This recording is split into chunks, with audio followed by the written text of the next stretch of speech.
Bonjour et bienvenue à ma vidéo du mercredi, 3 minutes chaque mercredi pour se poser les bonnes questions. Aujourd'hui, la croix en question. Eh oui, bizarrement, la croix fait partie du quotidien de notre France laïque. Qui n'a jamais vu les stars de foot faire leur signe de croix en entrant sur le terrain? Qui n'a jamais remarqué nos chanteurs comme Johnny Hallyday arborer une grosse croix à leur cou?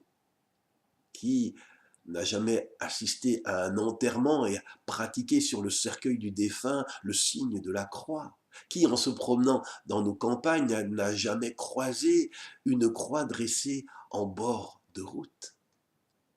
La croix qui fait partie de notre univers, mais au juste c'est quoi?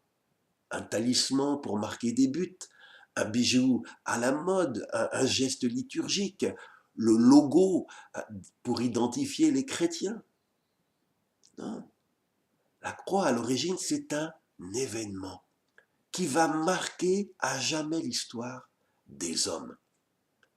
Vers l'an 33 de notre ère, un homme nommé Jésus va être cloué sur une croix et sa mort va toucher des centaines de millions d'êtres humains.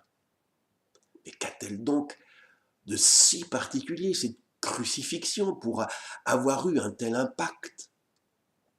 D'habitude, la peine capitale était réservée aux pires criminels, mais Jésus n'en était pas un. Même le gouverneur romain Pilate a reconnu qu'il était innocent. Alors pourquoi Jésus a-t-il été condamné? Pour le comprendre, il faut se rappeler ce qu'avait annoncé le prophète Ésaïe.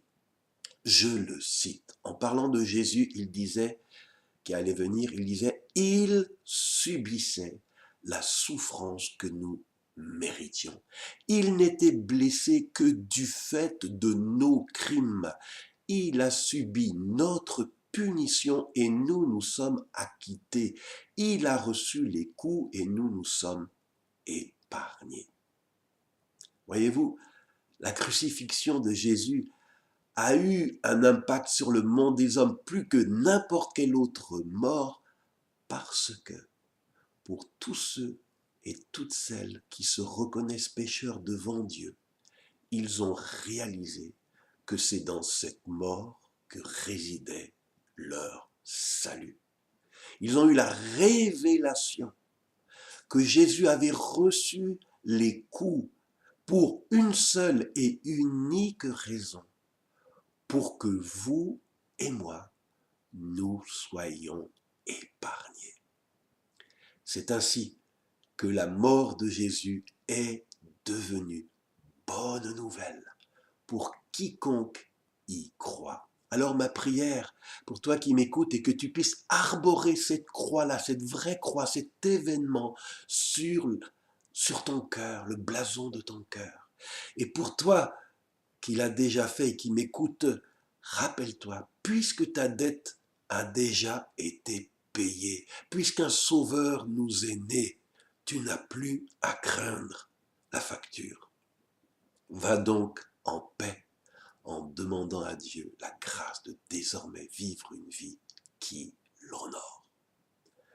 Je vous donne rendez-vous mercredi prochain pour un nouveau message.